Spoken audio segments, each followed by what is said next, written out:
Último debate, conhecimento livre na rede. Esse é o nosso tema do último debate de hoje. Como fica o direito autoral no cenário digital de hoje? E o direito dos internautas, como fica? Essas e outras questões vão ser debatidas agora aqui nesse palco.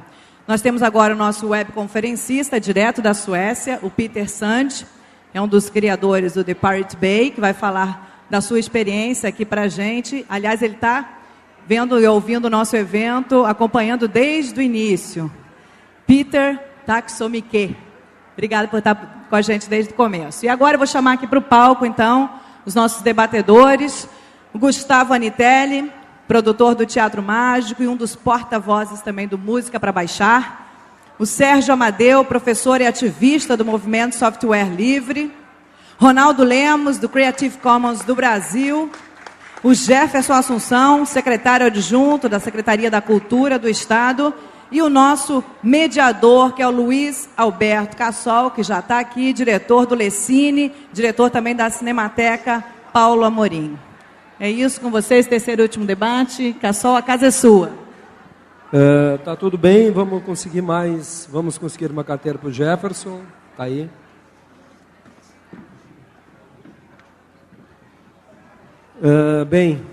O Peter já deve estar posicionado lá. Tá, então eu vou apresentar cada um, então. O Peter Sand é cofundador do Pirate Bay. Eu espero que ele aborde aqui, obviamente, o Pirate Bay, o ativismo, o compartilhamento, direitos autorais e espero que ele aborde também subversão, entre outros temas. Mas ele é um dos criadores e ex-porta-voz do Pirate Bay, o maior buscador de arquivos do mundo, né? O Peter Sand é um dos principais ativistas mundiais pela liberdade, é um dos principais ativistas. Ok? Ele está? Também é co-criador do site de micropagamentos por conteúdo, trabalho que ocupa a maior parte do seu tempo hoje. Para nós vai ser uma honra ouvir o Peter, até porque eu também tenho uma pergunta para ele, para saber como está hoje esse processo, esse julgamento que ele vive na Suécia, que tanto Motion Pictures como algumas associações promoveram com eles. Os nossos palestrantes são o Gustavo Anitelli, é sociólogo de formação. Gustavo é produtor do Teatro Mágico, companhia artística criada pelo seu irmão, o Fernando Anitelli. Em 2003, o Teatro Mágico combina elementos do circo, do teatro e da poesia com música e trabalha de forma independente, sem gravadora. Eles já lançaram 3 discos: Entrada para Raros, de 2003, o Segundo Ato, de 2008, A Sociedade do Espetáculo, de 2011, e é um ferrenho defensor da cultura livre. Eu até sublinhei aqui, Gustavo, algo que eu achei integrante, um dos principais porta-vozes da Música para Baixar, movimento que defende o reconhecimento legal do direito de compartilhar arquivos digitais de música. A gente vai ter também a presença do Sérgio Amadeu. Quando a produção me disser que está ok, o Peter lá, a gente já começa. O Sérgio Amadeu da Silveira é sociólogo e doutor em ciência política pela Universidade de São Paulo. É professor na Universidade Federal do ABC em São Paulo. Autor de várias publicações, entre elas Exclusão Digital, a Miséria na Era da Informação e Software Livre, a luta pela liberdade do conhecimento.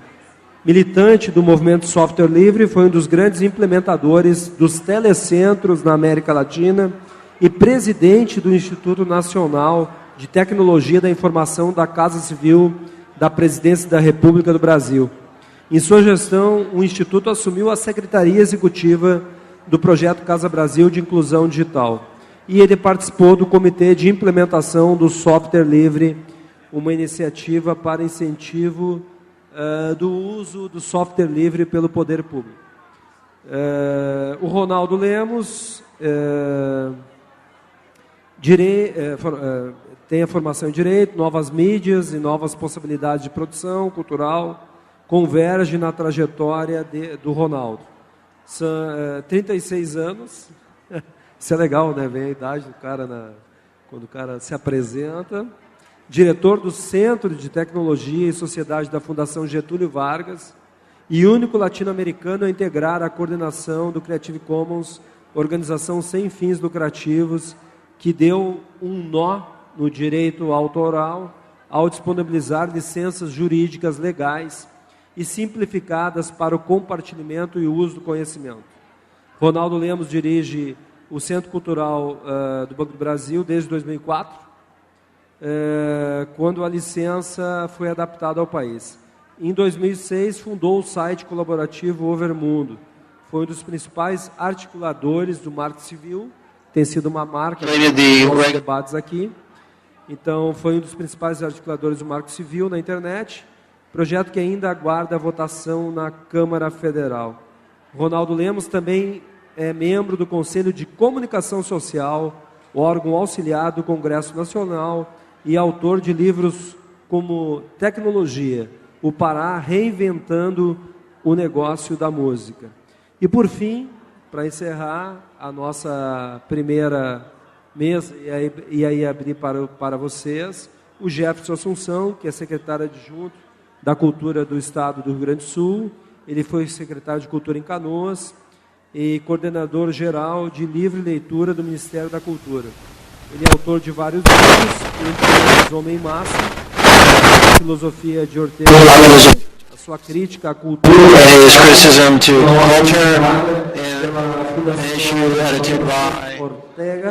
Ortega, resultado de uma pesquisa e posterior dissertação ao doutorado em Humanidades e Ciências Sociais da Universidade de Lyon, na Espanha. Também é autor de obras Máquinas de Destruir Leitores, A Vaca Azul é Ninja e A Pior Banda do Mundo, entre outros. Então, assim, nós vamos... se o Peter estiver ok...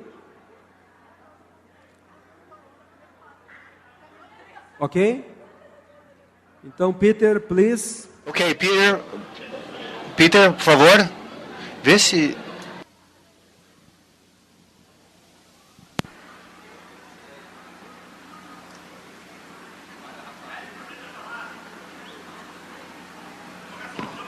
Você está me ouvindo nos fones? Peter, feel free. Testando os fones. Não? Não está ouvindo nada?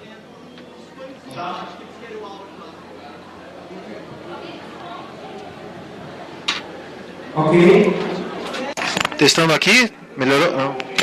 Sim. Estão me ouvindo? Yes.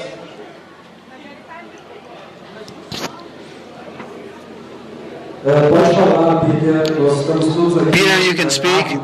We're ready to listen. Sim.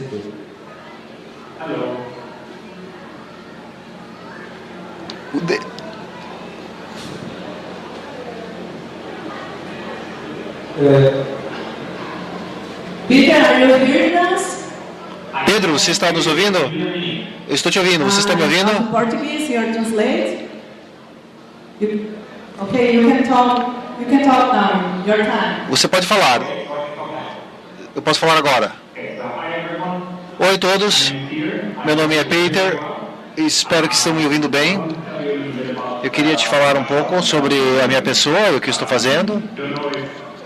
Eu não sei se você sabe alguma coisa da minha apresentação. Eu sou fundador de um site chamado Piping, Pirate Bay. Isso é algo que nós iniciamos porque as pessoas queriam compartilhar arquivos na Escandinávia. E nós queríamos usar uma nova tecnologia na época, chamada BitTorrent, que era muito importante, porque queríamos que as pessoas tivessem controle sobre sua própria infraestrutura e o compartilhamento de informações. Então, antes do BitTorrent, a tecnologia era baseada em sistemas centralizados como o Napster, os servidores STP, onde você baixou coisas, e BitTorrent era uma revolução.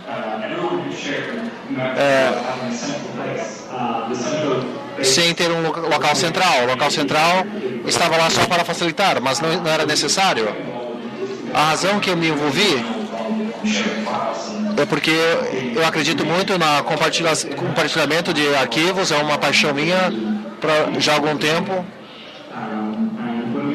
Então, quando iniciamos a Pirate Bay, tivemos uma discussão sobre a tecnologia e por que a tecnologia era necessária. Éramos um grupo ativista que éramos a favor da pirataria. Queríamos tornar a pirataria algo que seria legal, descolado, divertido. Então fizemos várias outras coisas além do Pirate Bay, mas Pirate Bay foi a coisa que se tornou a coisa mais famosa que nós fizemos. Outra coisa que fizemos, que talvez seria interessante para o pessoal no Brasil, é que fundamos algo chamado Copy Me, que é um movimento para ajudar as pessoas a entender as coisas que devem ser copiadas. E alguns anos atrás começamos uma igreja chamando a Igreja das Cópias. Pirate Bay se tornou algo muito grande. 40% dos compartilhamentos de arquivos na internet, mas ele usa poucos recursos no nódulo central. É muito bom para a comunidade, porque não tínhamos esse segundo controle. Algumas pessoas têm falado sobre streaming services para vídeo, e tem muita conversa na Europa sobre Netflix e produtos similares. Isso para nós é ir para trás no tempo, porque nós achamos se outra pessoa controla a infraestrutura, você não tem verdadeiramente sua liberdade que você precisa para atuar na sociedade. Então, existem muitas coisas que têm acontecido, mas que eu não posso compartilhar. E cada vez que nós discutimos o porquê fazemos o que fizemos e como a internet está se evoluindo, existe uma pergunta de como alguém pode sobreviver na internet de uma maneira criativa, porque as pessoas dizem que ele retira a possibilidade de cobrar para filmes ou música ou coisas assim. Mas essa é uma pergunta, porque as maioria das pessoas que criam música de filmes, eles não ganham dinheiro com os direitos autorais, eles ganham com royalties ou com festivais de música. Então, talvez você já ouviu falar sobre isso. Tem um sistema que é muito popular na Europa, onde você ajuda pessoas a conseguir recursos para algum projeto. E eu tenho um para projetos contínuos. É um sistema diferente, onde você paga um valor mensal e você compartilha esse valor entre vários blogs e outras coisas na internet.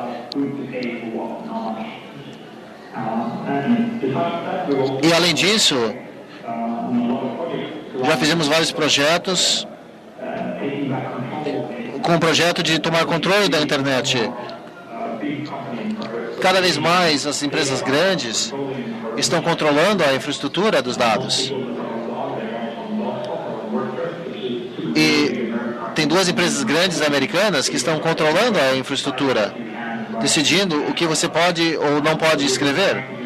Então nós estamos desenvolvendo projetos que são similares a estes, mas no espírito de liberar as informações na internet e permitindo que a pessoa possa fazer o que quiser. Então é bastante importante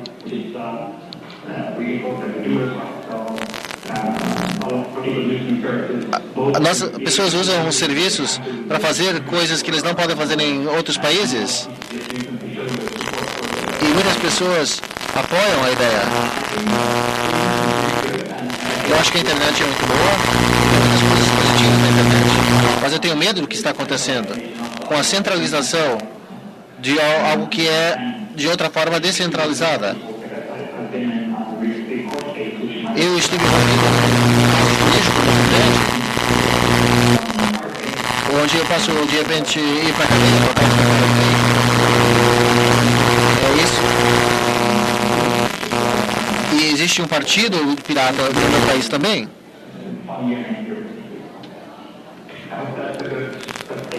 Eu espero que vocês acharam interessante essa apresentação.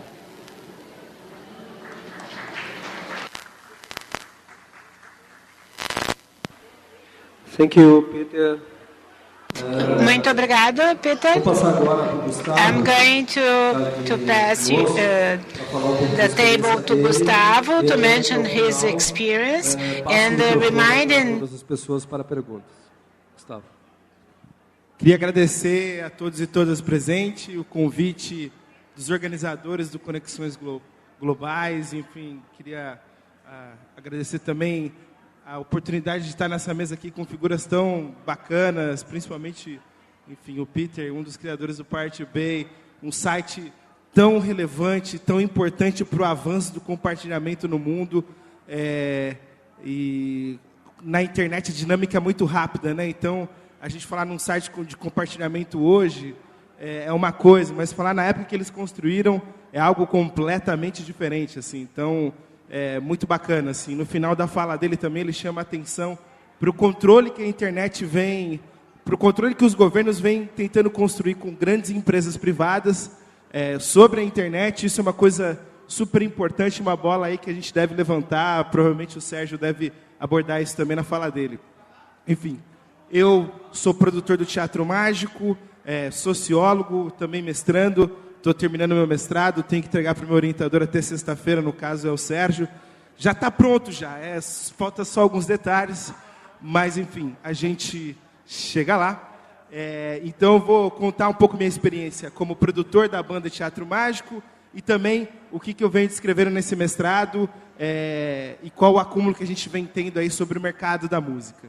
Né? Eu acho que é importante a gente pensar no mercado da música, porque a música foi uma das indústrias que mais enfim, tiveram transformações com a chegada dessa sociedade em rede, né? Dessa sociedade conectada que compartilha arquivos. Né? Analisar como tem sido a indústria da música, o que tem acontecido com ela, né? E para onde tem caminhado seus atores, é super bacana, porque a gente pode refletir também depois para as outras indústrias. Né?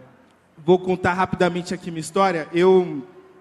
Minha família de músicos, assim, meu bisavô também era, mas a gente, por gerações, tentava emplacar alguém, né, o que era muito difícil, já que a economia do país, enfim, não propiciava tantas oportunidades, e também porque os meus parentes do passado eram um pouco ruins, né, musicalmente, de repente não conseguiram, enfim, ter a mesma oportunidade. Mas, especificamente, eu tenho uma história interessante da década de 90 para contar para vocês. Era o último período do domínio da indústria da música pelas grandes gravadoras, né, que se comunicavam através dos grandes veículos de comunicação horizontais, né, verticais, né, a TV e a rádio.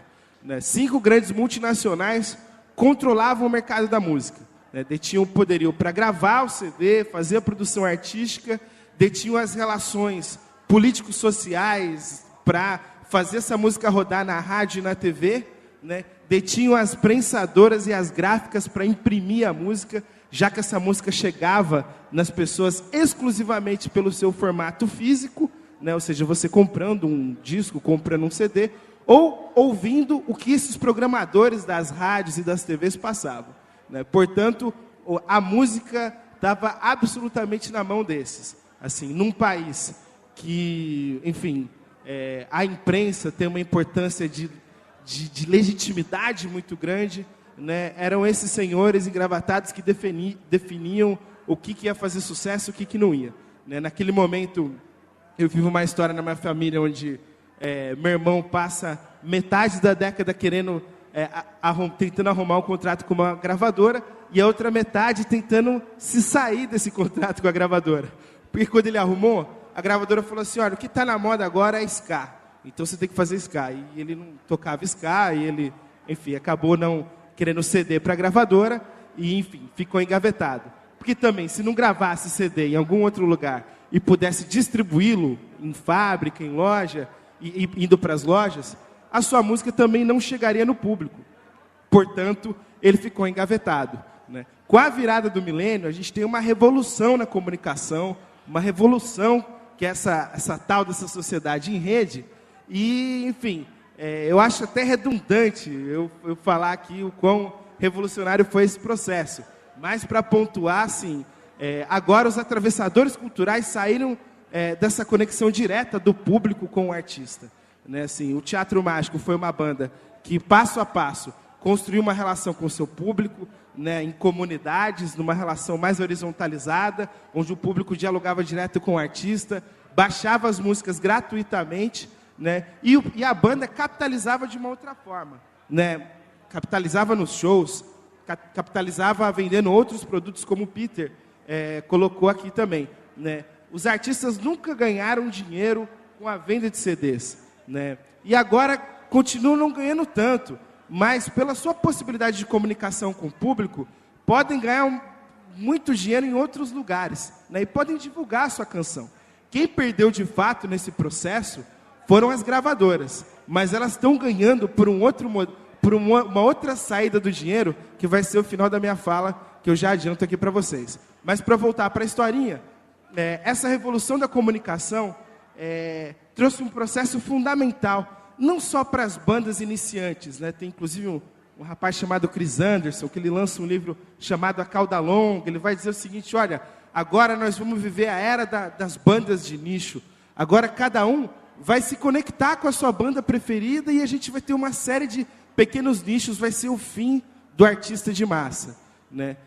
Avaliando hoje, a gente pode perceber que ele tinha a sua razão, né? Mas que também o artista de massa não acabou. E muitas vezes esse artista de massa não acabou porque é um fenômeno que a própria sociedade produz, né? Se a gente for avaliar o funk Leleque, por exemplo, que foi algo que é uma história fantástica. Se a gente for pensar, é um videoclipe feito no Morro do Rio de Janeiro, pelo celular, só que pela primeira vez o funk carioca não precisou entregar os seus contratos de direito autoral para o DJ Malboro e para o dono da Furacão 2000. Por quê?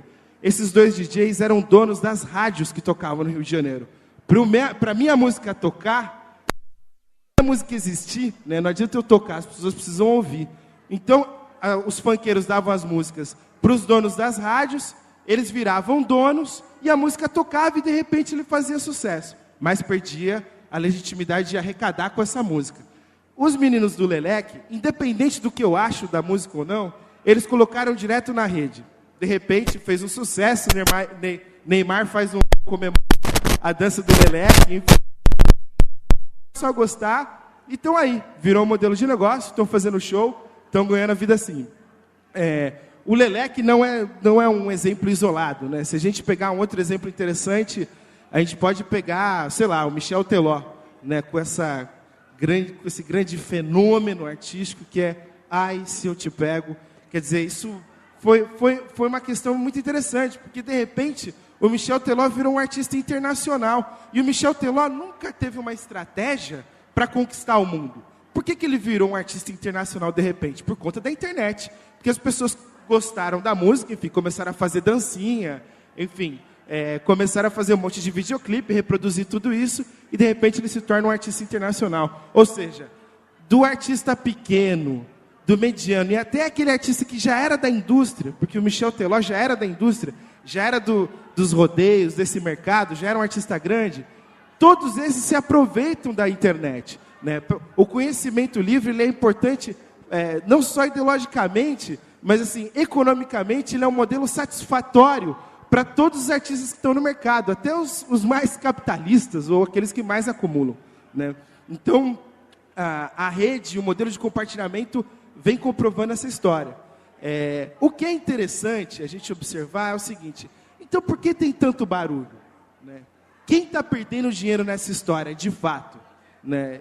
E aí que está uma reflexão, vou deixar essa reflexão aqui para a gente debater.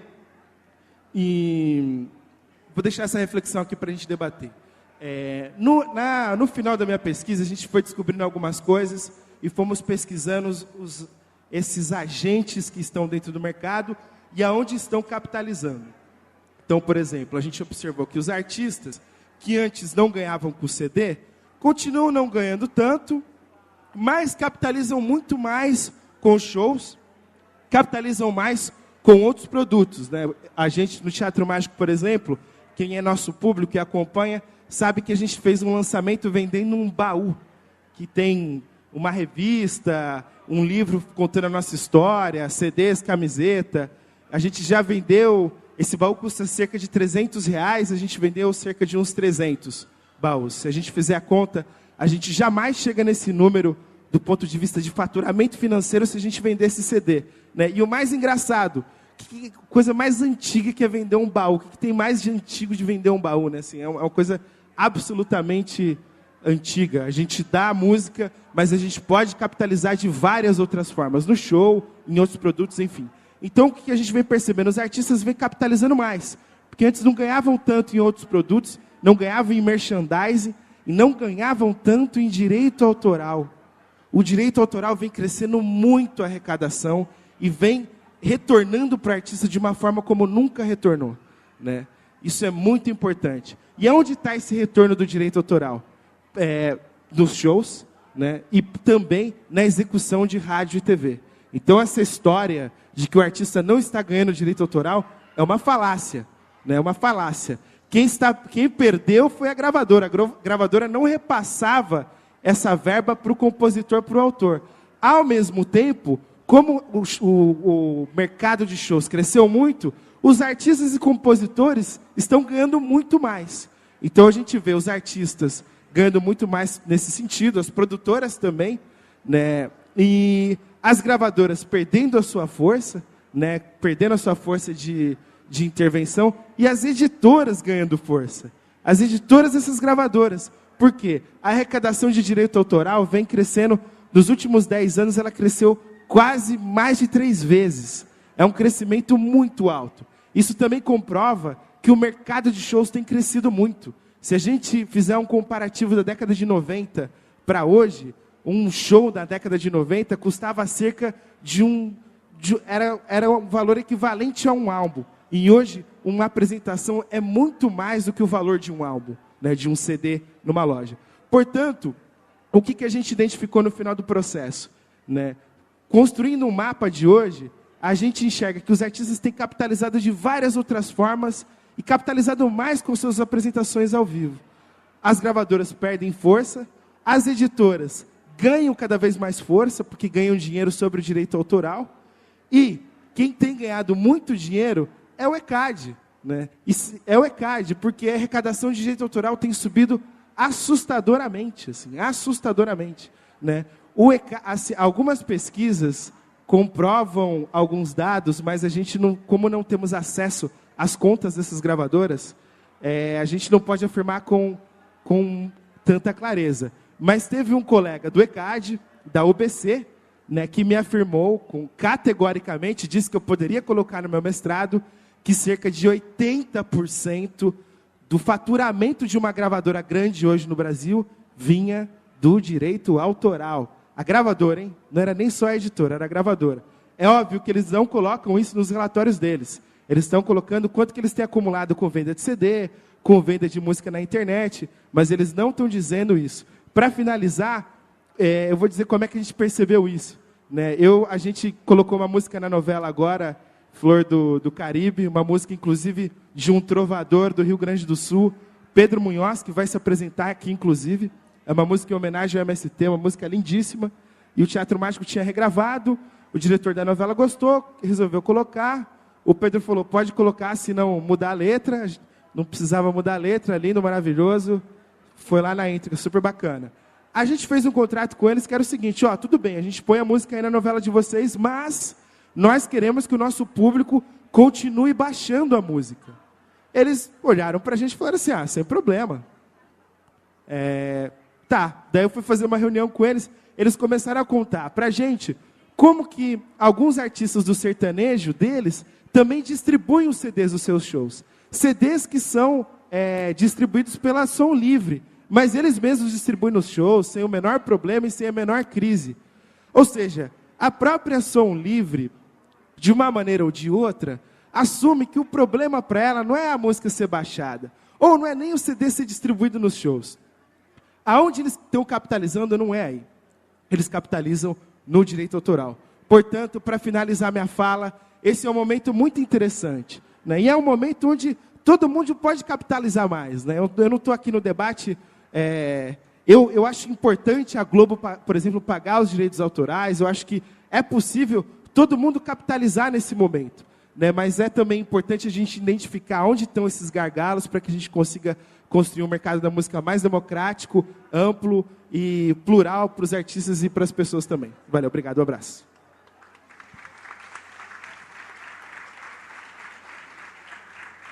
Obrigado. É interessante, só para antes passar para o Ronaldo, é interessante falar, Ronaldo, porque eu milito no cineclubismo brasileiro e tive vários debates com motion pictures, enfim, com distribuidores. E tem uma coisa muito maluca, por assim dizer, que os caras, assim, eles dizem que o valor pipoca para eles hoje não interessa se a gente vai mudar, se nós vamos colocar mais ou menos filmes brasileiros, mais ou menos filmes latino-americanos. Aqui na Cinemateca, que a gente coordena, a gente coloca filme argentino, brasileiro, uruguaio, e que são as maiores bilheterias.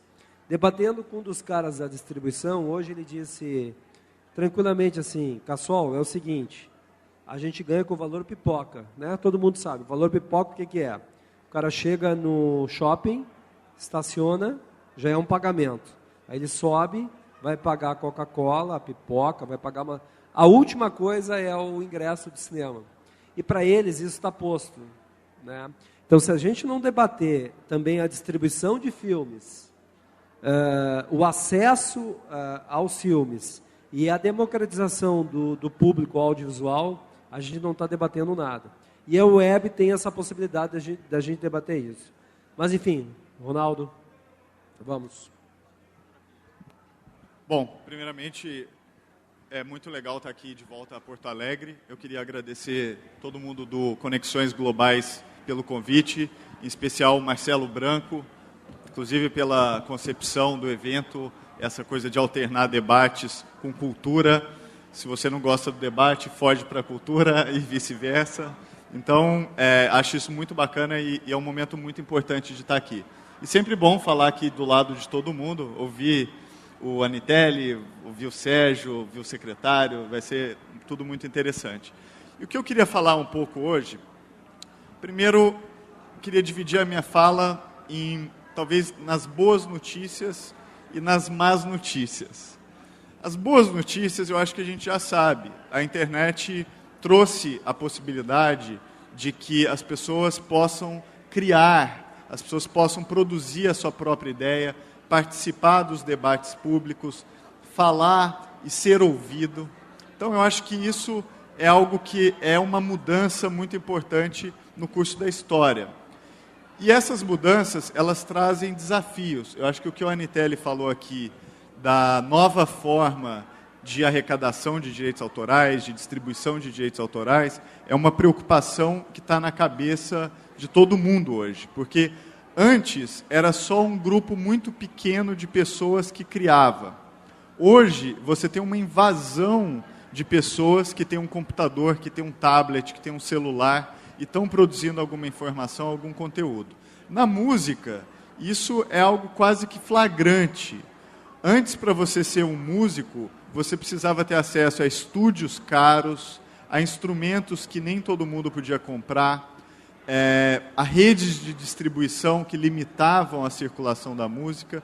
E hoje existe todo um contingente de novos criadores que às vezes fazem música eletrônica, fazem música no computador, que tem uma banda em casa e colocam isso na internet, no YouTube, em vários sites. E muitas dessas pessoas estão hoje se tornando mais populares do que os artistas tradicionais que a gente está acostumado a encontrar. Então é muito interessante porque o precursor dessa nova forma de fazer sucesso, que chega não pelo modelo do broadcast, do modelo da disseminação de um para muitos, mas chega através de redes descentralizadas eu acho que foi o surgimento de cenas musicais que começaram a circular no Brasil através das redes de camelôs. E aí a gente tem um monte de exemplos. A gente tem desde o Tecnobrega, em Belém do Pará, que antes eu precisava explicar o que é o Tecnobrega, agora eu nem preciso mais explicar, passando pelo lambadão cuiabano, pelo forró eletrônico, pela pisadinha, pela Tchê Music, por que não dizer aqui, tão próxima, que circulam muitas vezes de forma informal, de forma, seja na rede de camelô, seja no compartilhamento de pessoa a pessoa, e agora com a internet cada vez mais digitalmente. Então está acontecendo fenômenos muito interessantes aqui no Brasil. A gente está num momento em que o acesso à tecnologia está se democratizando de forma muito rápida. Antes você tinha a Lan House levando a tecnologia para lugares muito carentes, inclusive para as favelas, etc. Hoje não é mais só a Lan House, é o celular e cada vez mais é o tablet que está chegando, inclusive em comunidades carentes. E eu não estou falando aqui de iPads, de Samsung Galaxy, nada disso. Estou falando de tablets muito baratos, fabricados na China, muitos deles que custam R$150, R$200, e que são tablets que rodam sistemas operacionais livres, inclusive, e que estão chegando em áreas muito carentes, ao ponto da gente ter um fenômeno de que, da mesma forma que teve gente que comprou um celular sem nunca ter tido uma linha fixa, nunca ter tido telefone em casa, hoje tem gente que está comprando tablet sem nunca ter tido um PC em casa. Então esse é um fenômeno novo aqui no Brasil e algo que vai mudar a educação, consumo cultural, consumo de música e a produção do conhecimento de forma mais geral aqui no Brasil. Então eu acho que essa são as boas notícias. Agora, as más notícias, ou as notícias que a gente deveria se preocupar com elas, é justamente porque várias dessas instituições que foram criadas no modelo do broadcast, no modelo de um para muitos, que não estavam preparadas para lidar com esse tipo de rede descentralizada, elas têm pela frente novos desafios. E aí, sobre isso, eu acho que o grande exemplo no âmbito da música é o caso do ECAD. O ECAD, que é o órgão que é responsável pela lei de direitos autorais, pela arrecadação de direitos autorais, pela chamada execução pública da música. E o ECAD é um órgão que não só tem tido dificuldade de trabalhar nesse novo cenário, como muitas vezes está querendo cobrar direitos autorais de territórios que muitas vezes não são tão claros se deveriam pagar ou não direitos autorais. Então, um exemplo foi a tentativa do ECAD de cobrar direitos autorais, por exemplo, de ringtone de celulares, dizendo, aquilo é execução pública, o celular ele toca na rua, então tem que pagar direito autoral. É um argumento bastante controverso. E mais recentemente, a tentativa de cobrar direitos autorais dos blogueiros que colocavam música nos seus sites. Então, hoje um dos fenômenos mais interessantes é o blog de MP3, o cara que às vezes faz para fins, inclusive de arquivo, de resgate histórico, um blog onde ele coloca ali algumas músicas para streaming, não é nem para download, você não consegue fazer o download, você consegue ouvir numa rádiozinha online que o cara fez ali garimpando acervos que muitas vezes estavam sumidos.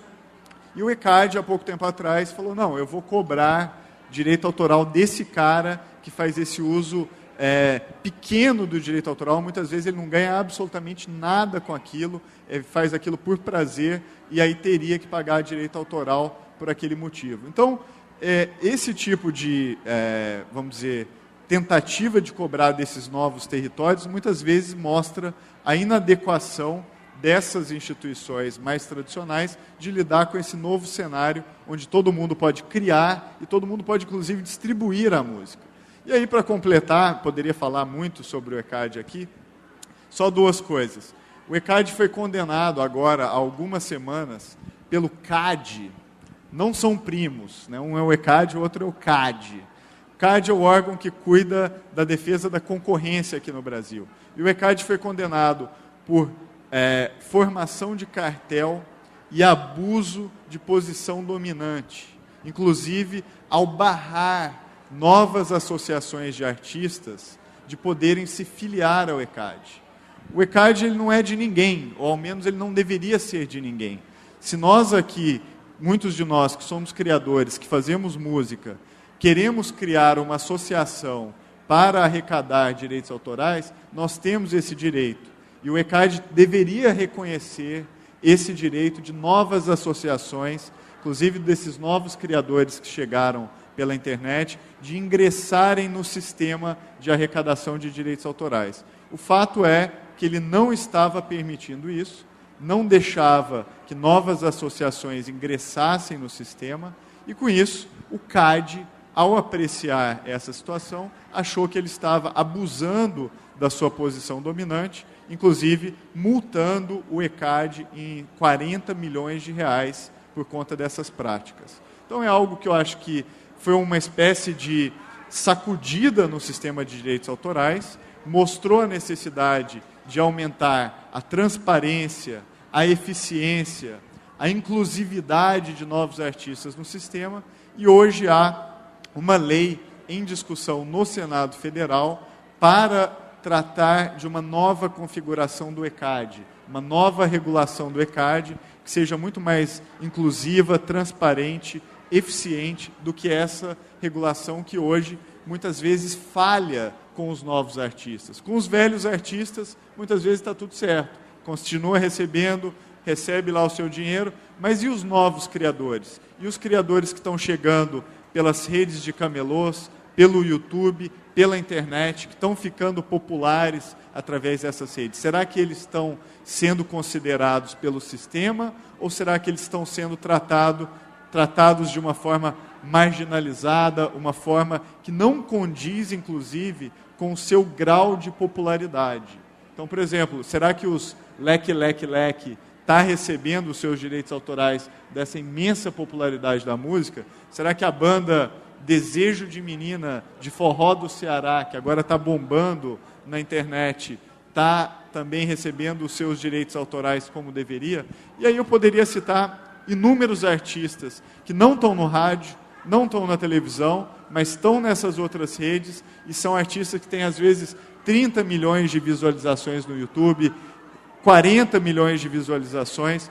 Por exemplo, o pessoal do funk ostentação, lá de São Paulo, que é uma nova cena de uma mutação nova do funk carioca que chegou a São Paulo. Será que eles estão recebendo direitinho os valores relativos aos mais de 100 milhões de visualizações que eles conseguem hoje no YouTube? Ou será que esse dinheiro não está sendo levado, essa popularidade não está sendo levada em consideração na hora de pagar os direitos autorais? Então, a minha utopia pessoal é de que esses novos artistas têm que se integrar ao sistema, têm que receber o direito autoral, e essa popularidade deles deveria ser levada a sério. Então, eu acho que esse é um desafio que a gente tem pela frente.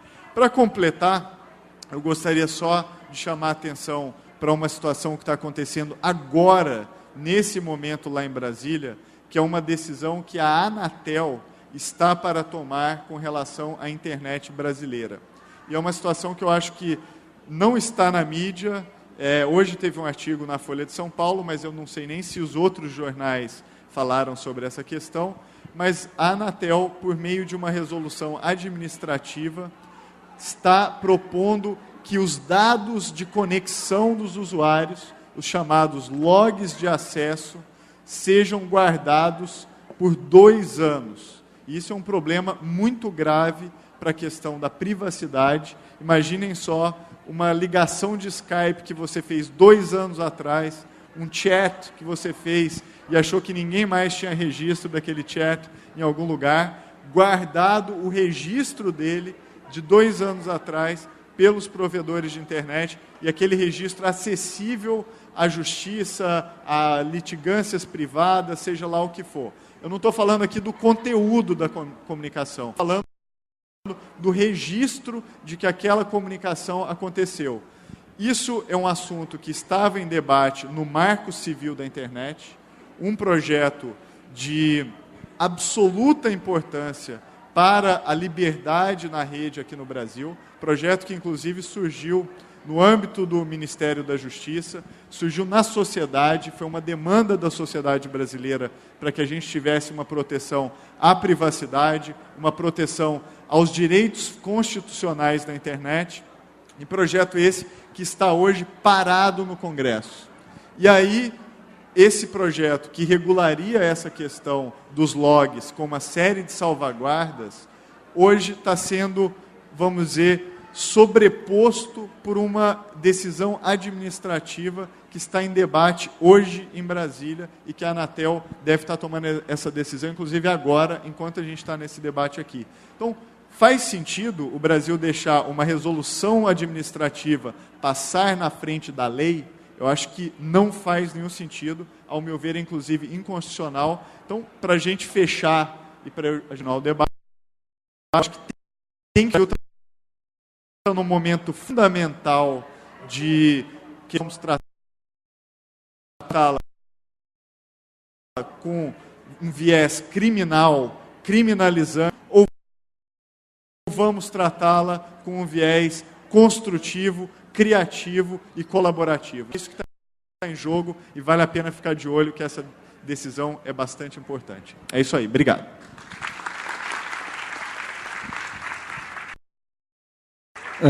Bom, esse era um debate bastante esperado. A Andréia e o Marcelo já haviam falado sobre isso. Tem algumas perguntas e algumas perguntas. Amadeu. Bom, quero a organização também do Conexões Globais, ao Marcelo Branco, parceiro na luta aí há muito tempo pela liberdade do conhecimento. E é também um prazer estar aí com o Peter Sand, que já esteve aqui no FISLE com a gente. Valeu. E com todos vocês. Eu queria algumas telas aqui, eu não sei se vai rolar, mas senão eu vou falando. Tá aí, né? Bom, eu queria começar rapidamente falando assim, no século... não rolou? Deixa eu conectar aqui. Espera aí.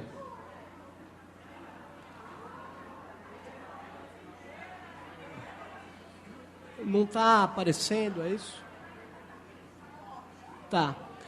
Tá dando para ver, né?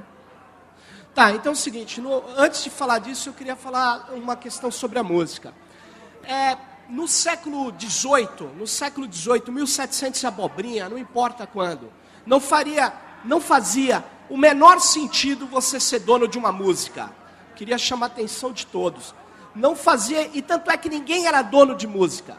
No máximo, você vendia partitura. Sabe para quem que você vendia partitura? Para quem sabia executar, mas não para quem não sabia executar uma música. Sabe por que não fazia sentido? Porque a propriedade sobre a música só passou a fazer sentido depois que a tecnologia da gravação passou a existir. Ou seja, a propriedade intelectual é dependente da tecnologia. E é isso que a indústria fonográfica, a indústria que se construiu com base na indústria de gravação, que a tecnologia de gravação não quer reconhecer. A tecnologia mudou. Como que mudou? É o seguinte, o digital liberou o texto do papel, liberou a música do vinil e liberou o vídeo da película. E jogou tudo numa linguagem booleana de 0 e 1. Jogou tudo numa linguagem binária, traduziu tudo em dígito. Acabou. Agora, você monta uma rede baseado em máquinas de processar dígitos em alta velocidade. Ou seja, sabe como que se copia uma música? Copiando 0 e 1. Então você monta um computador que toda operação do computador é cópia. É cópia de um monte de algarismos. Aí você monta uma rede de alta velocidade de transferir algarismos em banda larga. Aí você fala para os jovens e para todos nós: pessoal, não compartilhem música nem bens culturais. Sabe o que vai acontecer? Vai acontecer que se a internet continuar do jeito que ela é e se expandindo, esses caras já eram, porque não tem como ser contra a natureza tecnológica da rede. Por isso, e aí que o Ronaldo falou o que a Anatel está fazendo, faz parte de uma lógica de alterar o funcionamento da internet. Porque a internet, para eles, é novidade de descoladinhos. Mas eles não querem que a internet seja o que ela é, que é uma rede de compartilhamento, e sempre foi. E o que eles querem fazer? Mudar a natureza da rede, evitar o compartilhamento. Isso é muito grave. Eles querem evitar esse compartilhamento fazendo o quê? Transformando a internet numa grande rede de TV a cabo, onde eles têm o controle e filtram tudo, onde nós não temos condição de fazer as coisas. Essa que é a questão. E aí, você fala assim, ó, esse cara está exagerando, então não vou mais falar de música. Rapidamente, porque o tempo é curto, queria lembrar desse sujeito aqui. Esse menino, esse rapaz aqui, o Aaron Shaw, ele tinha depressão, só que tem um problema. Ele tinha feito o RSS, que toda a indústria usa. Ele tinha participado, quando tinha 14 anos, da construção de um meio de você agarrar informações na rede sem ter que entrar em todos os sites. Esse rapaz aqui, ele chegou e foi preso, sabe por quê? Porque ele tinha uma senha e uma autorização de baixar textos acadêmicos de uma revista, de revistas acadêmicas. Ele tinha autorização. Sabe o que ele fez? Fez um script e um programinha e começou a baixar todos os textos no computador. Em resumo da história, ele foi preso e depois foi solto mediante fiança, mas ele foi preso por uma coisa absurda, porque a juíza disse, se ele está baixando os textos acadêmicos em quantidade na sua máquina, é porque ele quer liberar esses textos na rede. Logo, ele é um criminoso. Ele não era um criminoso, mas ele será. Logo, para a intenção, ele foi preso, pressionado pela Polícia Federal Americana, pela Justiça Americana, e infelizmente ele morreu. O jogo é bruto. É bruto porque hoje eles querem controlar o conhecimento. Eles querem controlar a rede para controlar o conhecimento. É a história. Hoje, o que nos impede de fazer uma série de coisas?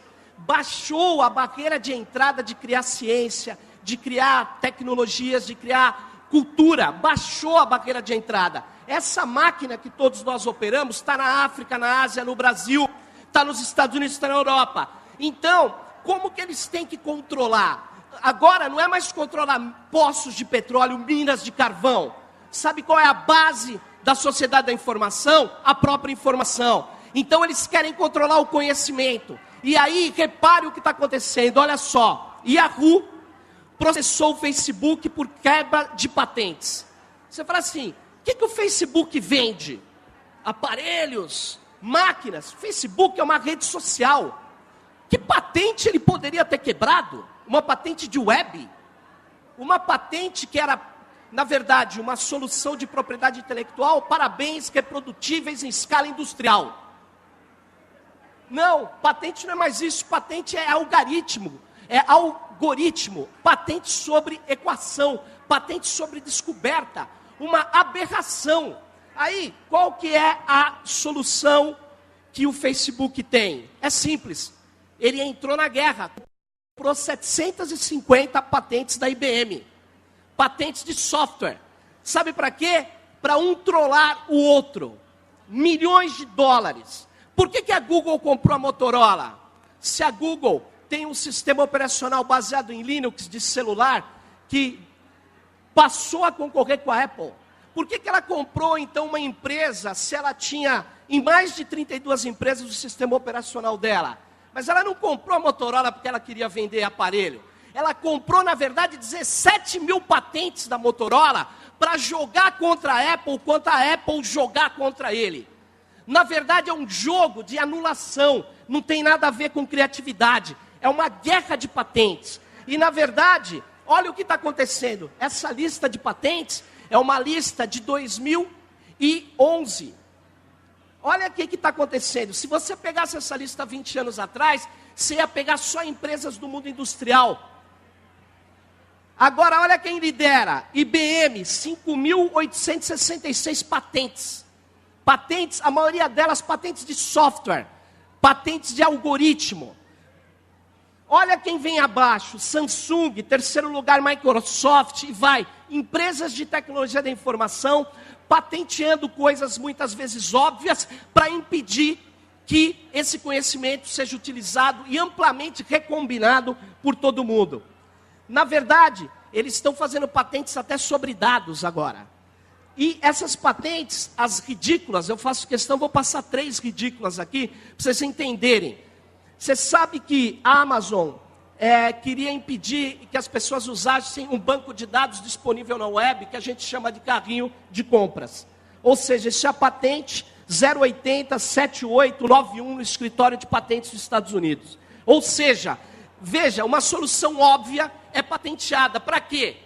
Para proteger o criador? Claro que não. Para garantir que ninguém use. Para garantir que eles possam fazer, na verdade, a chantagem patentária.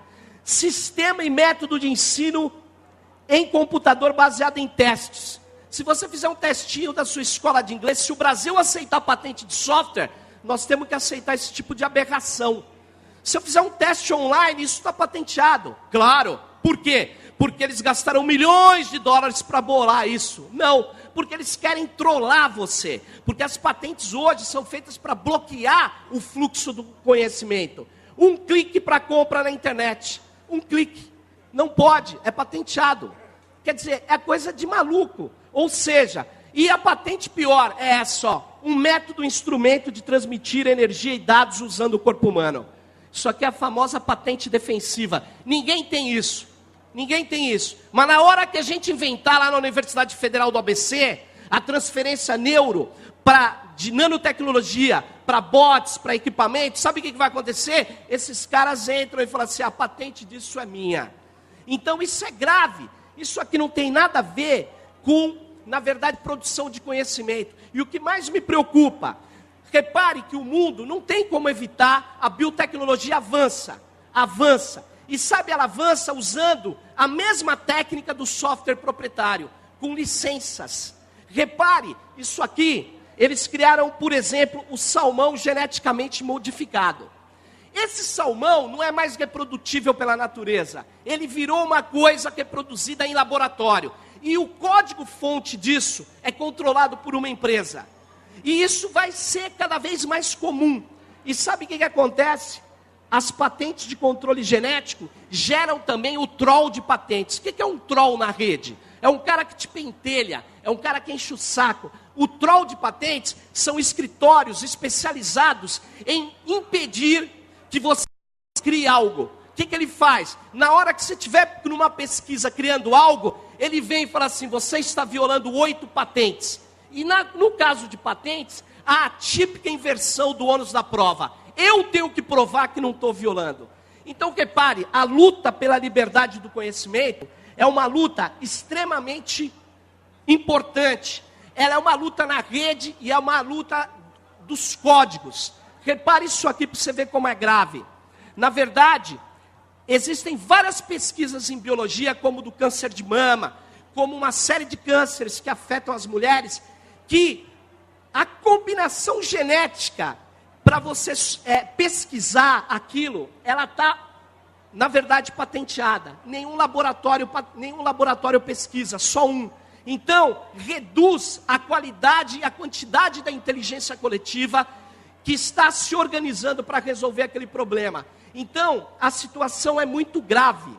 E o que, para concluir, eu queria chamar, essa luta toda, e o Peter Sand está aí, um dos grandes, na verdade, gestores de um tracker, de uma rede peer-to-peer, que foi, na verdade, ao arrepio da lei na Suécia, foi condenado, certo? Agora, as redes peer-to-peer, que são redes de compartilhamento entre nós, elas estão em perigo. E aí eu queria lembrar o que o Ronaldo Lemos colocou do Marco Civil, Elas estão em perigo, sabe por quê também?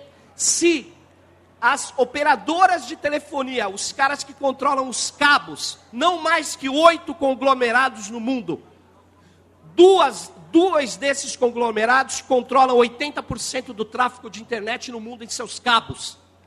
Se esses caras puderem interferir no que passa dentro dos cabos, ou seja, se eles não tiverem que ser neutros em relação ao fluxo de informação, sabe o que eles vão fazer? A primeira coisa é proibir as redes peer-to-peer. Então, é reduzir a nossa capacidade de compartilhar. Então é o seguinte, para garantir a criatividade na rede, para garantir as redes peer-to-peer, para garantir o direito da gente entregar para o nosso irmão, para o nosso primo, para o nosso amigo, o arquivo digital nosso, eu digo a você, nós temos que lutar pela neutralidade da rede e lutar pelo princípio da neutralidade, popularizar esse princípio da neutralidade e, mais do que isso, exigir que o Congresso Nacional aprove o Marco Civil com o princípio da neutralidade. Valeu.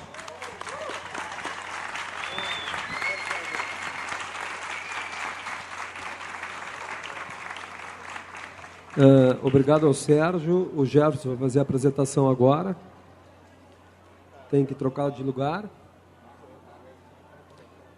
Enquanto isso, eu queria só lembrar o Peter, que está nos vendo, que a gente vai querer falar um pouco depois desse foco principal, aí, que é esse embate jurídico que ele está vivendo nesse momento, nessa luta contra a Motion Pictures e também a indústria fonográfica americana, que é um processo que ele está vivendo. É uma pergunta que cabe a todos nós aqui. O Marcelo, inclusive, disse para a gente dar fazer o questionamento direto a ele para ver em que momento que ele está vivendo lá nisso. Então, ao Peter, já te prepara que a primeira pergunta da mesa será essa.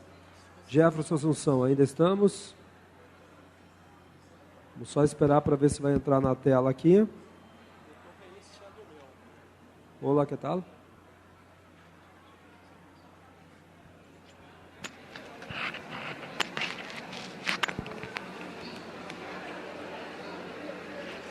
Bom,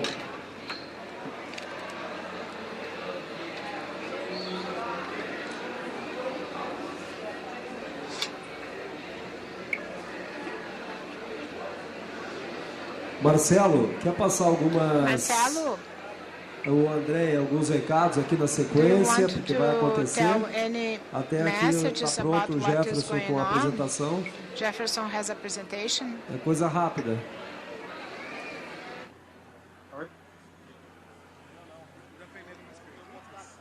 Assim, vamos fazer assim então, vamos adiantar algumas perguntas para 3 debatedores que já participaram, mais o Peter. Se o Peter estiver online, André, eu tenho uma pergunta para ele já de imediato, daqui a pouco pode ser... Ele está ao vivo? Então a gente queria saber... Translation, please. O público primeiro, claro. Ok. Então vamos abrir para o público, por favor. Pessoal, vamos lá. Depois o Jefferson Assunção, a sua apresentação. Já tem alguém ali? Por favor, só dá o teu nome e diga para quem tu direciona a pergunta ou se é para a mesa, por favor. Eu queria perguntar para o Peter, na realidade. Achei que fosse agora. Para o Peter também? Isso. Vamos aguardar ele. Eu não sei como é que tá, André. Tu acha que ele está online já? Tá? Online. Então, por favor, a tua pergunta ao Peter. Peter, do you hear me well? I can hear you. Okay. My name is Felipe. I'm one of the founders of the Pirate Party Brazil. Eu sou dos pais do Party Brasil. Eu estou com você e todo mundo nessa luta pela liberdade, para liberar a informação. I'm a little bit nervous, sorry.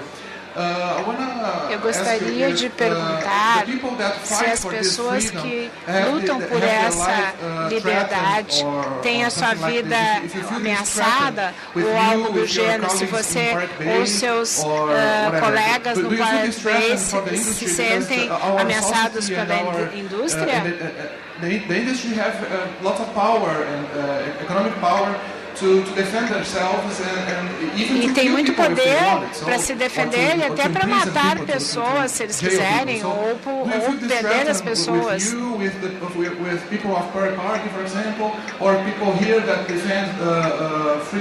Então, as pessoas que perguntam, que defendem o software livre, a informação, elas são ameaçadas? Can you hear me, Tom? Yes. Hello. You can hear me? Hello. Can you hear me? Yes. Yes, you can talk now, please. I don't really feel threatened, but it might be Eu just não me me because sinto, I don't care anymore. ameaçado, mas é só eu não ligo mais. Eu já tive várias situações. O que acontece aqui é que em 2006 o ministro suíço falou com a associação da Motion Picture dos Estados Unidos. Os suecos não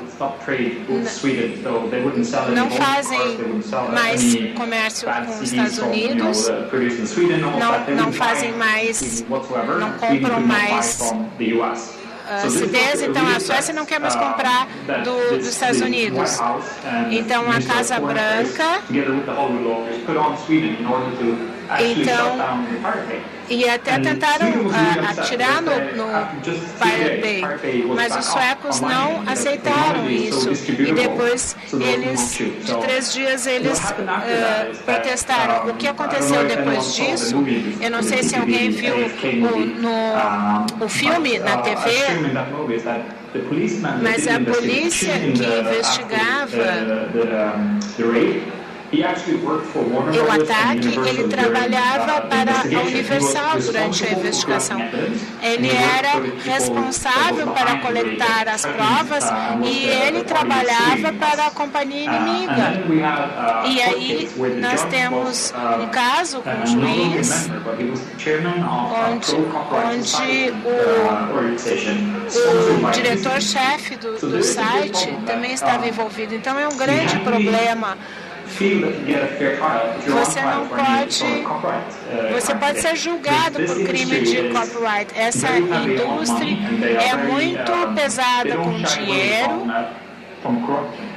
Eles não estão livres de corrupção, não apenas as pessoas são desafiadas ou ameaçadas, tudo que eles veem, eles vão querer lugar, brigar para conseguir ganhar dinheiro. E é importante a gente não deixar isso acontecer. Não é um problema. Todas as coisas de corrupção que chegam para esses países e ninguém está livre dessa corrupção. Nós temos um problema da Europa, a gente não está muito acostumado com essa corrupção. Isso é muito louco. O juiz do nosso caso disse que ele não podia fazer nada a respeito do risco. Eu acho que é uma coisa que a gente tem que trabalhar melhor. Eu vi que na discussão antes, quando que nós vamos começar a focar nessa briga para estar a salva, é se assegurar, ter fundos ou dinheiro suficiente para brigar contra essa pessoa e ter o controle de volta daquilo que a gente consome ou o que a gente cria para se defender. Eu estou sentindo que a gente tem um problema, não a segurança física, mas pode ser ainda pior a falta de segurança. And we are waiting for more questions, Estamos okay? esperando por mais perguntas. O Peter já respondeu a minha pergunta também. Temos 3 debatedores aqui antes do Jefferson. Por favor, colaborem comigo e com o André. Quem está afim de fazer uma pergunta, please. Boa noite. Boa noite. Há 30 anos atrás, em aula de economia, se declarava que não existiam mais bens livres no mundo. Os bens do mundo já tinham, na Terra, já tinham sido todos explorados e conquistados. Então a pergunta é rápida. A internet não está incluída nessa declaração que foi feita há 30 anos atrás, de que não existem mais bens livres, principalmente um bem valiosíssimo, que gera infinitas riquezas, como é o caso da internet. A pergunta é essa. Muito bem, eu acho que até vem um encontro do briefing do debate, que é direitos autorais versus direitos do internauta, que foi um briefing muito legal. Eu acho que a gente pode fazer mais 2 perguntas e aí a mesa responder num bloco. Mais alguma pergunta?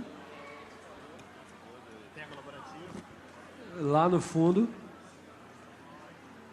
Aqui tem um menino, Andréa.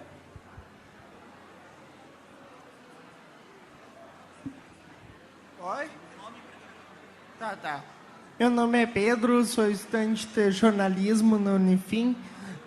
A pergunta é referente ao ECAD, que foi muito falado aqui por vocês. Minha professora de introdução de jornalismo disse respeito ao dinheiro que entra no ECAD não é transmitido aos compositores. Eu queria saber mais ou menos sobre essa história, que dizem que é verdade, é fácil entrar lá no ECAD, mas é difícil sair. O compositor tem que pedir isso. Isto é correto? Vamos mais uma pergunta, daí a gente responde as 3. Aqui, André. Oi, Agora. Meu nome é Hélio Paz, sou professor do curso de Comunicação Digital na Unicinos. E eu tenho uma pergunta para fazer mais direcionada para o Sérgio Amadeu, mas todo mundo pode responder também, que é a seguinte. No caso de essas 8 empresas que detêm o controle da infraestrutura da internet, da infraestrutura física, se elas conseguirem romper com a neutralidade na rede, isso pode significar algo até pior do que, por exemplo, o controle que a Halliburton tem sobre o óleo do pré-sal, todo o conhecimento, toda a informação que eles têm. Eu vou passar então agora a mesa e depois o Jefferson faz a fala dele e a gente vai passar já para as considerações finais. Quer começar? Eu vou começar respondendo sobre o ECAD, daí tá bom, tá ótimo. O ECAD, vamos supor, se você faz a execução de um show, paga R$100 de direitos autorais pelo total da execução ao vivo daquele show. Para o ECAD, em tese, 25% fica com o ECAD. Né?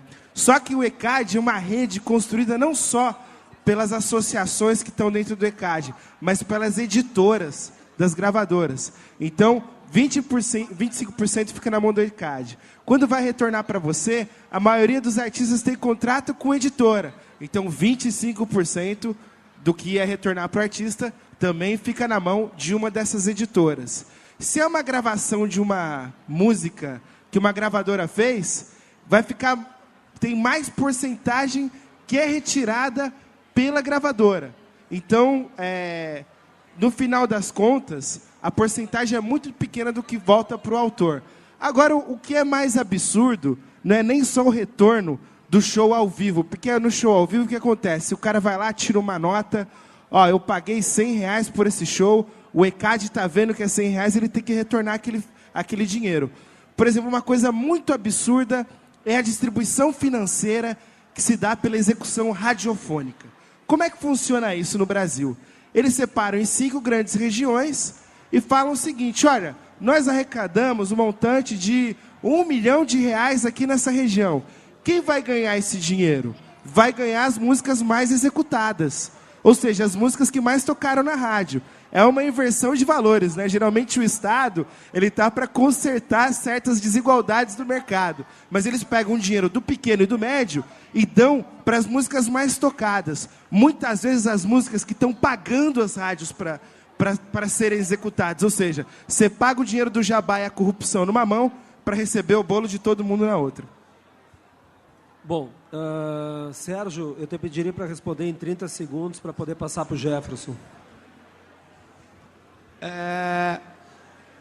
Se as operadoras puderem quebrar a neutralidade, além do que eu já falei, não vou repetir, a criatividade está em risco na internet. Por quê? Porque a internet é aberta. Se nós, no nosso projeto de pesquisa, criarmos um protocolo da internet 3D que não existe, é um protocolo novo. Na verdade, quando passar na rede da operadora, a operadora vai falar: opa, eu não sei que fluxo de informação é esse. E aí, como não está no pacote deles, eles vão impedir. Eles vão impedir que a comunicação se efetue.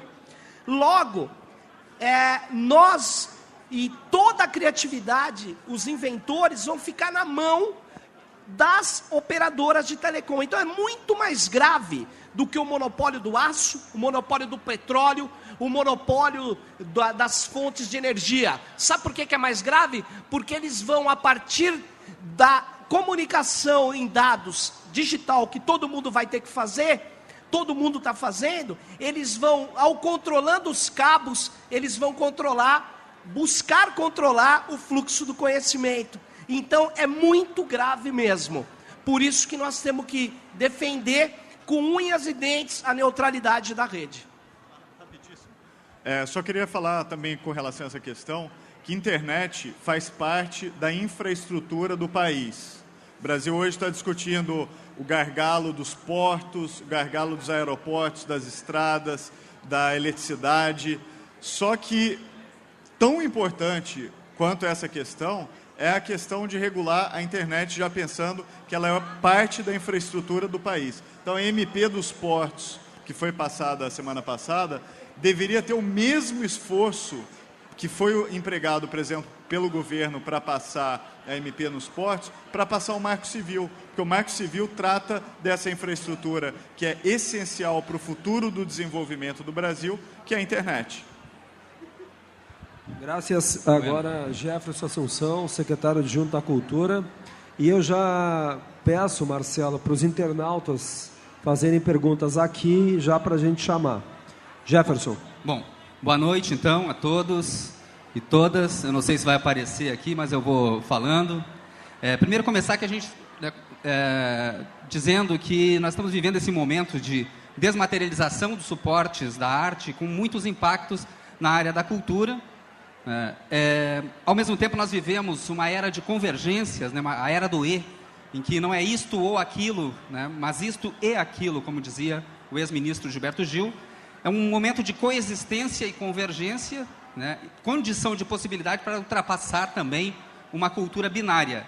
É um momento, então, em que nós temos que ter respostas complexas, sistêmicas, porque cada resposta simplista vai ter também, né, cada pergunta simplista vai ter uma resposta simplista, e nós temos, então, que ver que, né, aliás, como já foi falado aqui nessa mesa, os lados positivos e negativos desse momento que nós estamos vivendo. Então, eu acho que nós estamos vivendo um momento que não é nem digital nem analógico, mas eu chamo de digitalógico, porque a mistura dos dois, a gente tem que pensar também em ultrapassar essa binariedade e também ver os avanços desde o ponto de vista vertical e horizontal, de tradição e inovação, né, em ser cada vez mais diagonalista, encontrar diagonais, convergências, né, para também saber como é que a gente lida com esse nosso tempo. Eu vou falar rapidamente do que a gente compreende como avanços na ideia de cultura que nos últimos 10 anos nós tivemos no nosso país. com as gestões do ex-ministro Gilberto Gil e Juca Ferreira, nós temos a cultura como cidadania cultural, a cultura é vista como economia e a cultura é vista como estética. Ou seja, essa é a chamada tridimensionalidade da cultura, né? Um paralelo, nós poderíamos falar, Sérgio, em termos de uma cidadania digital, de uma economia digital ou uma economia do comum, e estética, valor simbólico e criatividade. Quer dizer, esses três grandes elementos para nós pensarmos aí uma cidadania digital, por exemplo, do século XXI, como eixo horizontal de inclusão, de democratização, né? Acesso livre a bens e serviços culturais disponíveis via novas tecnologias, aumento da possibilidade de expressão simbólica de grupos invisibilizados. Quer dizer, tudo isso é fundamental para a gente hoje pensar a própria ideia de cidadania. Como nós vamos viver num mundo digitalógico, ou seja, com tanto acesso, né, à tecnologia, mas usando isso de maneira a ampliar a própria ideia de cidadania, né? Também a ideia de que a cultura digital amplia a democracia real, né? Amplia porque pode significar uma ideia mais concreta de participação, uma democracia mais substantiva e qualificada, para além da representação presencial. São vários instrumentos que existem hoje, como, por exemplo, né, o gabinete digital aqui no nosso governo do Estado do Rio Grande do Sul, mas existem, então, várias ferramentas de governo hoje que utilizam, né, a internet para maior porosidade do Estado, para fazer com que nós tenhamos cada vez mais um Estado rede, um Estado à altura do cidadão e que possa também servir, né, enquanto um Estado sob controle público, né? Bom, eu queria chamar a atenção para esse ponto em relação à cultura digital e desmassificação. Nós vivemos uma sociedade atual que ela é pré-industrial, ela é industrial e ela é, ao mesmo tempo, pós-industrial. Tudo ao mesmo tempo, né? De uma certa maneira, nós temos hoje, convivendo no mesmo espaço, né, pré-homens-massa, homens-massa, homens-massa customizados e a emergência, né, de, talvez, pós-homens-massa. O que significa isso? Durante o período todo aí da indústria cultural tradicional, né, que nós tínhamos apenas um consumo massificado e que depois, no final desse processo, nós temos, por exemplo, é só pegar a latinha do refrigerante, por exemplo, que está escrito lá, né, quanto mais Cristiano, melhor, quanto mais, né, Zuleika, melhor. O que nós temos aí? Nós temos um homem-massa customizado, né? E hoje, com, né, a emergência, enfim, de um ambiente pós-massivo, nós temos também condições de ultrapassar, né, esse tipo de comportamento massificado para né, comportamento que eu chamo de, em vez de massa, o comum. O que seria esse comum, né? Eu vou pegar aqui uma tabelinha que nós fizemos com 3 legitimações do século XIX, no século XX e no século XXI. Nós tínhamos no século XIX a legitimação pelo Estado, né? Estado, mercado comum. Eu fiz essa tabela um pouco para a gente pensar como o Michel Bauwens, da Peer-to-Peer Foundation, explica um pouco o nosso tempo atual. Nós sempre tivemos o artista instituído pelo Estado, ou legitimado pelo Estado. Depois nós temos o copyright tradicional, que, né, legitima o artista pelo mercado. Mas hoje nós temos um outro tipo de legitimação, que é a legitimação pelo comum. Essa legitimação é a legitimação pelas visualizações, é a legitimação pelos likes, é a legitimação pelos compartilhamentos. É uma outra forma de legitimar e que faz com que nós tenhamos uma complexidade maior também em termos, né, de arte no nosso tempo. Bom, enquanto Estado, mercado e comum, né, que eu gosto muito dessa divisão que o Michel Bauwens fala, nós também podemos pensar que existe uma economia do Estado, uma economia de mercado e hoje também uma emergência de uma economia do comum.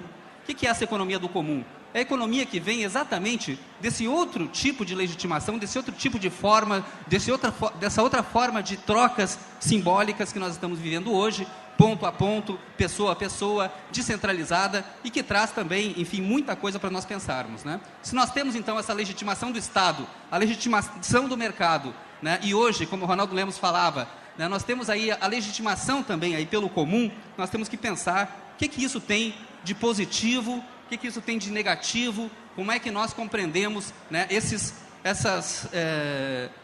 questões do nosso tempo, né? O Jacques Attali, economista francês, ele diz uma coisa que é muito legal, que é o seguinte: a utopia do século XIX era a utopia da igualdade. Os estados, de uma certa maneira, né?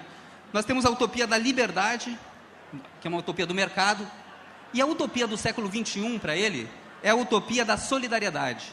Eu diria que a utopia do século XXI pode ser a utopia da colaboração, né? Então, nós teríamos aí, nessas 3 legitimações, bastante coisa para a gente pensar. Nós vemos hoje, com a internet, com o ambiente digital, né, a emergência de uma economia do comum, de uma economia colaborativa, uma economia digital, né? Então, hoje, pensando aí nesses, né, tempos pré-industrial, artesanal, industrial, que é a indústria cultural tradicional, e pós-industrial, colaborativa ou comum, nós vemos que a gente tem um monte de possibilidades também enfim, construir essa nova economia, uma economia do comum, uma economia colaborativa. Bom, uma das perguntas que sempre se coloca é como é que o artista se remunera, né, nesse ambiente novo. Eu gosto muito dessa formulação aqui, que é feita por uma editora espanhola chamada Traficantes de Sueños, e eles dizem o seguinte: existem 3 fontes de entrada para os artistas. Um é o copyright tradicional, ligado, né, à indústria, ligado ao mercado. O segundo é a subvenção pública, portanto ligado ao Estado, e nós aqui todos, né, ou pelo menos achamos que temos que ter mais, né, recursos para fundos de apoio à cultura, mais recursos para a subvenção pública, né, na arte, da cultura. E o terceiro é o efeito de ser conhecido. Então aqui nós temos o mercado, né, o Estado e o comum, o efeito de ser conhecido, um pouco como o Gustavo hoje trazia aqui, que é, né, pela legitimação do comum, pela forma de distribuição, né, de bens e serviços culturais, aí via novas tecnologias, nós temos também um efeito de ser conhecido, que é a terceira forma de ingressos de recursos para um artista.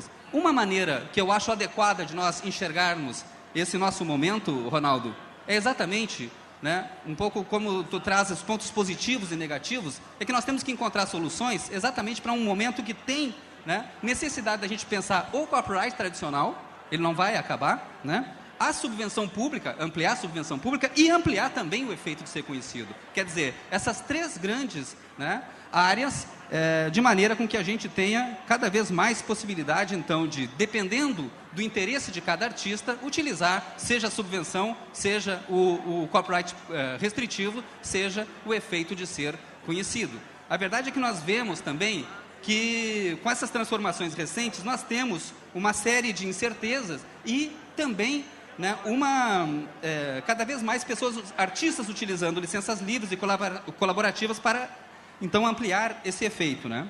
A própria indústria cultural tradicional, né, que se modifica, nós temos aí uma mudança, muitos artistas migrando do copyright tradicional para a subvenção pública, utilizando leis de incentivo. Há pouco tempo atrás, era impensável pensar em alguns artistas consagrados utilizando a isenção fiscal ou a subvenção pública. Eles estavam no mercado, mas há uma migração cada vez maior para dentro da subvenção pública e, às vezes, inclusive, algumas coisas que chegam a escandalizar, porque a gente pensa, por que aquele artista que já é consagrado está utilizando uma lei de incentivo à cultura? Porque, né, esse momento de complexidade, de mudanças aí na economia da cultura, nós também temos que enxergar que esses instrumentos todos, eles, né, se modificam e nós, né, temos que compreendê-los cada vez mais. Então, a economia da cultura, para ser bem esquemático, né, ou economia criativa, né, a economia solidária e a economia colaborativa. Eu considero que a economia colaborativa é a soma dessas 2 economias, uma economia da cultura e uma economia solidária. Eu diria até que essa economia solidária, ela pode ser vista de uma maneira até um tanto passiva, enquanto que a colaborativa, ela é mais ativa, ela é mais, né, feita ponto a ponto. Então, né, junto à noção de copyright tradicional, nós aqui no Rio Grande do Sul, aqui na Secretaria de Estado da Cultura, nós apoiamos, obviamente, né, junto ao copyright tradicional, o uso de licenças livres, tais como Creative Commons e próprias licenças copyleft. No nosso site da Secretaria da Cultura, todo o conteúdo está disponibilizado, né, numa licença Creative Commons, né, porque achamos que não há uma dicotomia. Nós temos que, né, enxergar de maneira sistêmica, complexa, porque temos que usar as ferramentas, né, um menu adequado de ferramentas para, né, fazer com que cada vez mais possamos gerar bem público, né? Gerar bem público com o uso de licenças de copyrights não restritivos. Para nós, enquanto Estado, nós consideramos isso fundamental, né? Bom, eu falei de cidadania digital, eu falei de economia da cultura digital e agora, né, vou passar aqui para a dimensão estética, que é a terceira dimensão nessa área de cultura, né?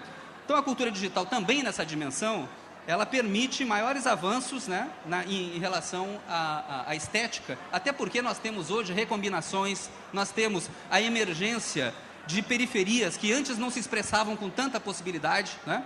O pessoal que trabalha na cultura digital diz uma coisa que eu gosto muito, que é mais importante do que o download é o upload, né? Quer dizer, mais importante do que receber conteúdo, consumir conteúdo, né, é a expressão simbólica. E a expressão simbólica via cultura digital, ou seja, o uso cultural desses equipamentos, porque uma coisa é o uso instrumental da tecnologia, usar instrumentalmente para comunicação, usar instrumentalmente para fazer, né, algo pontual. Agora, o cultural é o que ultrapassa o funcional, o estético, o criativo, né, a ampliação de repertórios. Isso tudo é fundamental para nós que trabalhamos com cultura, e essa dimensão estética, né, que é, aliás, né, é o campo, né, por si, mais importante da área da cultura.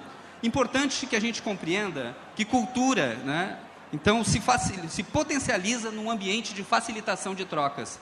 Isso é muito importante, que às vezes nós temos uma ideia de que se nós fecharmos uma cultura, nós estamos protegendo-a, né? Enquanto que a cultura, na verdade, ela só se enriquece no intercâmbio. O cultural sempre foi enriquecido, seja pelo intercâmbio pessoal, seja pelo intercâmbio, né, coletivo. Isso, então, para nós, né, a internet beneficia não apenas as dimensões do acesso e da economia, mas beneficia também, né, o próprio fazer das artes, seja musical, audiovisual, etc. Importante também pensar que, né, que é uma brincadeira sobre, o Sérgio, a neutralidade da rede, né? A internet não é boa, e a internet não é má também. Ela, na verdade, ela pode ser vista como uma metáfora de uma encruzilhada, né?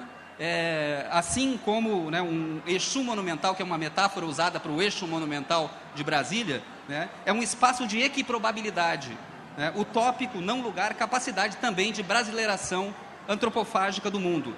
Então, as culturas abertas, as culturas híbridas, não têm medo da internet, porque a internet, ela, pelo contrário, ela só ajuda e só faz com que, né, essas muitas misturas possam acontecer. Então, é importante, Sérgio, defender a internet como espaço de geração de bens públicos, globais e de livre acesso, né? Isso é absolutamente fundamental para a gente ampliar a ideia de cultura, ampliar a ideia de cidadania cultural, de economia da cultura. Ampliação da esfera crítica e uso cultural da internet. É isso que nós, da Secretaria de Estado da Cultura, achamos fundamental, né? E, com isso, nós vamos gerar, esperamos, uma economia da cultura colaborativa junto à economia da cultura tradicional, né? A gente tem que conseguir ultrapassar o binarismo, nós temos que conseguir ultrapassar o um ou o dois, o isto ou aquilo, e, né, chegarmos de uma vez por todas a uma ideia de cultura que não seja, né, restrita, porque cultura nunca pode ser restrita, né, mas sim ampliadora dos repertórios, né, ampliadora da esfera crítica, como é isso que nós estamos fazendo aqui hoje, nesse debate, no nosso Conexões Globais, nosso segundo Conexões Globais, né, que com certeza é um elemento fundamental para a gente, né, continuar debatendo isso e continuar, né, construindo coletivamente, colaborativamente, uma ideia de cultura para o nosso estado do Rio Grande do Sul, para o Brasil. Muito obrigado.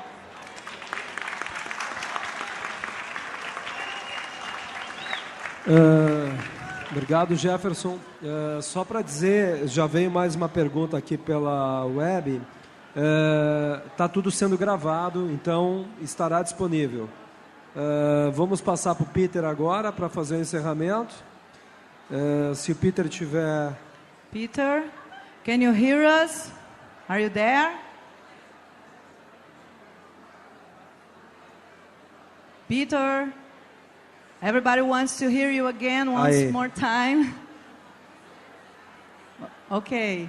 Your final consideration, please. One minute. Mais um Just minuto. 1 minute, please. hear what you said again. Okay. Your final consideration, 1 minute, please. Depois de escutar todas essas discussões, especialmente a respeito daquela da infraestrutura, que é crucial e importante, e construir isso de uma forma diferente do que foi feito na Europa. Eu gostaria de entender que é muito mais centralizada hoje do que quando a gente começou, como todos já estamos falando, e não é uma questão de cabos e de estrutura, mas toda a tecnologia que nós usamos e as ligações principais, alguma coisa vai explodir em alguns anos. Então tem nós temos que pegar o controle de volta. Então, as companhias não podem nos controlar. Isso está acontecendo de uma forma muito ruim. Todas as questões de vigilância no Irã e na Síria. Então, isso é muito grave. E a gente tem que fazer alguma coisa a respeito disso. Nós gostamos de olhar ao grande quadro e ver como as pessoas podem fazer isso, já que falharam na Europa. Bom, a gente quer agradecer aqui ao Peter, ao Sérgio, ao Ronaldo, ao Jefferson, enfim, a todos que estiveram aqui. Queria agradecer também ao Barrei pela SECOM, Jefferson pela SEDAC, que proporcionaram, e obviamente ao Marcelo e a equipe dele. E agora, André, é contigo. Ok, obrigada a todo mundo. Esse foi o Conhecimento Livre na Rede, nosso terceiro debate do primeiro dia de Conexões. Peter Sand, Gustavo Anitelli, Sérgio Amadeu, Ronaldo Lemos, Jefferson Assunção e o Cassol como nosso mediador.